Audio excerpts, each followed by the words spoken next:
Hey friends, welcome back to the Renewed Homestead. Today we're going to take you into the jungle.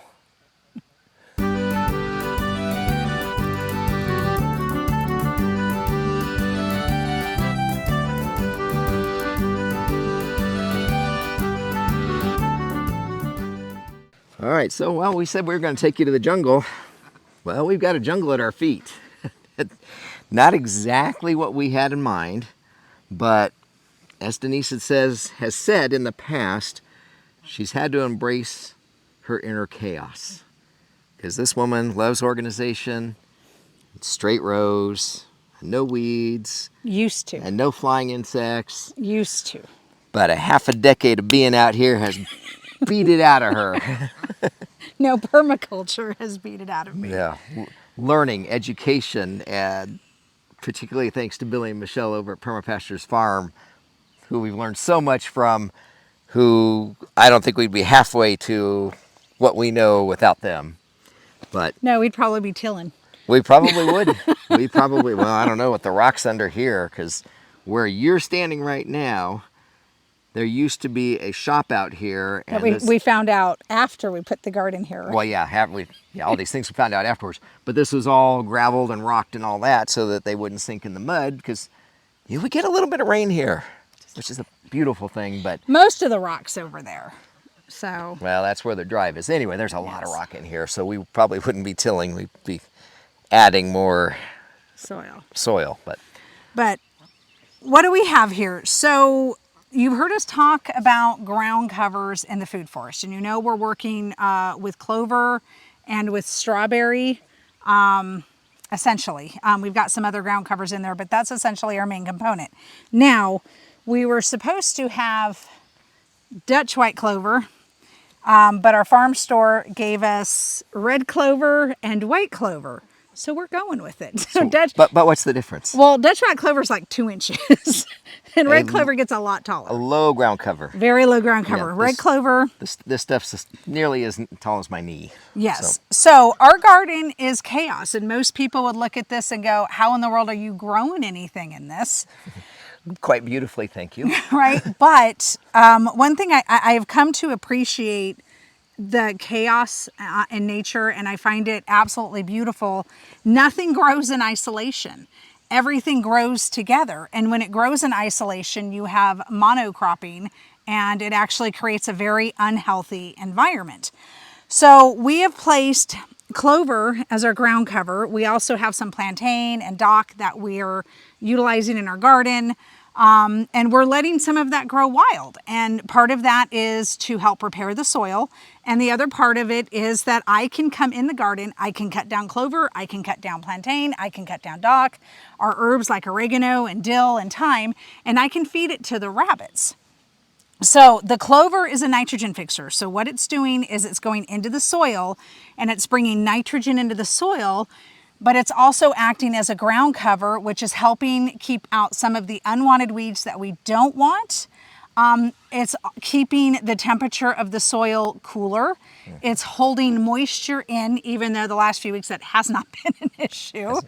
Yeah. But it's also taking those roots and it's bringing it down into the soil. And I believe y'all have heard us talk about the symbiotic relationship between plants and the life that's in the soil. There is more life beneath our feet than above ground. So there is a relationship where the microorganisms in the soil will actually bring the plant what it needs. So the plant will say, okay, I need nitrogen or I need something else. And it will go down, it will send that message to the organisms in the soil. And then those organisms will go out, they'll get what they need, they come back, they give the plant that, and then the plant gives it exudates, which is sugar, which feeds the microorganisms. So it's this beautiful ecosystem beneath our feet. And we are trying to feed not only the microorganisms beneath our feet to help improve our soil, but we're also trying to make sure we improve it for the life above the soil. Now, this garden is alive. Now, right now, it's past 8 o'clock, so there's not as much life buzzing right now. But when you come in here, there are so many bumblebees and honeybees and well, like gnats, yes, and parasitic wasps and other insects and birds. that are butterflies. The butterflies have been insane here this year, and they are all feeding and creating this beautiful ecosystem. And this year we have seen a lot of ladybugs. It's been amazing to see the amount of ladybugs that are in our garden this year. So this ground cover is doing a lot for us. Now, what do we do when we plant? And you can see down here with our tomato, we clear the space around it till the tomato gets a little bit taller, and then we'll allow that clover to grow underneath it. Right now we've got it cleared so that the tomato can get some air through it, especially with all the rain that we've had. But it may look like chaos, but there's actually a plan, and it's God's design, and nature knows what it needs. So we are trying to allow nature to help us fix our soil. Well, I mean, and you mentioned a couple of herbs. This whole area behind Denise is almost all strawberries, which we've been enjoying tremendously. Yes. Love that. We've got a lot of clover here, a lot of clover, a lot of these things all over the place.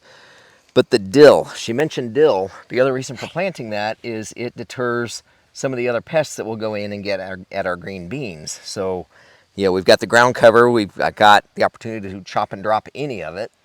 So instant fertilizer.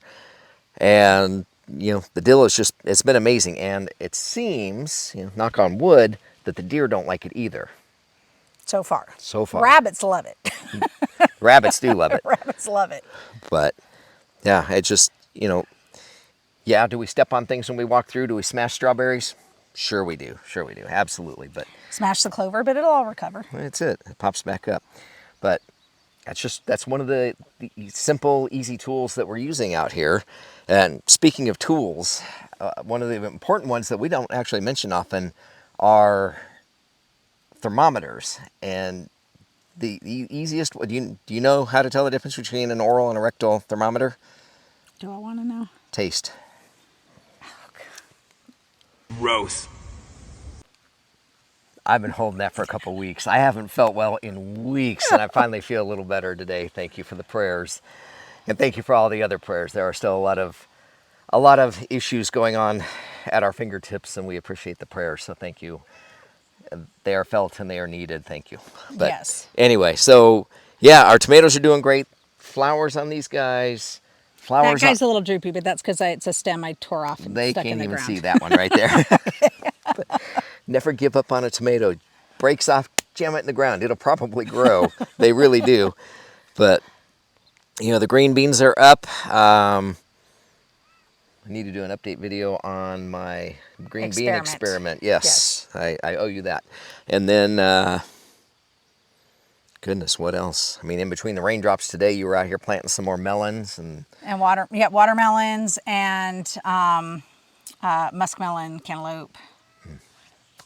So hopefully they all come up. But so we are utilizing what nature is giving us to help us heal the soil, because our soil, it's way better than it used to be. Yeah. This used to be extremely compacted, and it's no longer compacted. There are worms everywhere. I actually feel horrible because when I dig up a spot to put a tomato plant in or something, there's always worms there, and I feel horrible for digging them up. But you know, and like we said, the dock, and we've talked about this before, the dock's helping with that compaction. The plantains and the dock both are feeding our rabbits. The clover's feeding our rabbits. The comfrey is feeding our rabbits. It's feeding our livestock. All of this is going in and feeding the ecosystem. And I mean, the amount of bees, and one thing that, and we'll do a video on this, but one thing to note, honeybees are not native to America. Uh-oh. Right? So we're going to do a video on this, but bumblebees are, and there's a lot of other pollinating insects out there that don't get the right coverage, so to speak. So it's really important to not only provide a spot for the honeybees, but also to provide a spot for the bumblebees and other pollinating insects within your ecosystem, because as much as we love honeybees, they are not the only pollinator. So, but we wanted to take you along. Like I said, it's chaos. It is. But I find a beauty in this chaos that I didn't understand before. I can walk through and see wild areas now and see God's design for it, and it's perfect. Absolutely perfect. So we're just trying to mimic that a little bit. Exactly. And sorry, in Phoenix, a bumblebee could send her running across the yard and into the house. Out here, she's like, oh, hi, bee, and just kind of move on.